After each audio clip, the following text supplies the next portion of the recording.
سلامونه په خیر راغلی مهمو لغتونو ته. power power power معنا واک. power واک او همدغه power طاقت ته هم ویل کیږي. power واک او یا طاقت. addressing addressing addressing means تبلیغ کول. addressing تبلیغ کول. ګټه او یا نقصان باندې تبلیغ کول. addressing. summit summit summit means غونډه. summit غونډه یا ناسته. ګران دوستانو د نن ورځې او د تیرې ویډیو او شاید یو څو ویډیوګان نور هم شي دغه لغتونه چې دي ګران دوستانو سیاسي لغتونه دي، یعنې هغه لغتونه چې په سیاست کې استعمالیږي. ستاسو نو دغه یو څو ویډیوګانې مې د سیاسي لغتونو لپاره خاص کړي دي. illegal illegal illegal معنا غیر قانوني.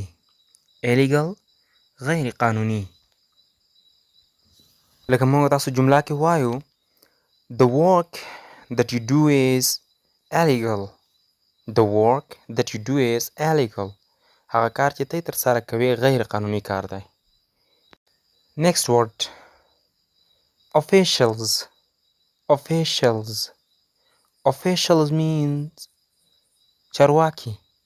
official چارواکي یعنی هغه کسان کوم چې په دولت کې رسمي دندې لري او په دولت کې کار کوي. resignation resignation resignation means استعفا. resignation استعفا لکه یو څوک له دندې څخه استعفا کوي. resignation استعفا. next word talks talks talks means خبرې اترې. talks means خبرې اترې. last word airbase airbase airbase means هوایي میدان یا هوایي ډګر. airbase هوایي ډګر.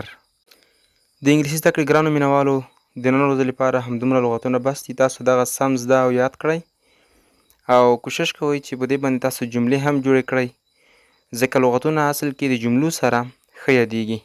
نو تاسو کوشش وکړئ چې په دې هر لغت باندې تاسو یوه جمله هم جوړه کړئ. او بل که چېرته هغه دوستان چې اوس نوي زموږ سره یوځای شوي دي او یا همدا ویډیوګانې نوي ګوري، نو دوی کولی شي چې د ULD ټیچر یوټیوب چینل ته داخل شي. هلته په یوټیوب چینل کې د مهمو لغتونو او همدا ډول د مهمو جملو او هم د ګرامر زیاتې ویډیوګانې موجودې دي. دوی کولی شي چې له هغه ځایه هغه ویډیوګانې وګوري او ځانونه ورڅخه مستفید کړي. او ګران دوستانو که چې تاسو غواړئ چې زموږ هره ویډیو تاسو ته در ورسیږي او له درس څخه تاسو پاتې نه شئ، نو تاسو زموږ ULD ټیچر یوټیوب چینل درسره سبسکرایب کړئ تر څو هره ویډیو تاسو ته در ورسیږي او له درس څخه به تاسو نه پاتې کېږئ. نننی درس په همدغه ځای باندې بس دی. بیا چې ستاسو لپاره بله ویډیو کې حاضرېږم، تر هغې مو الله مل شه and have a good and nice time.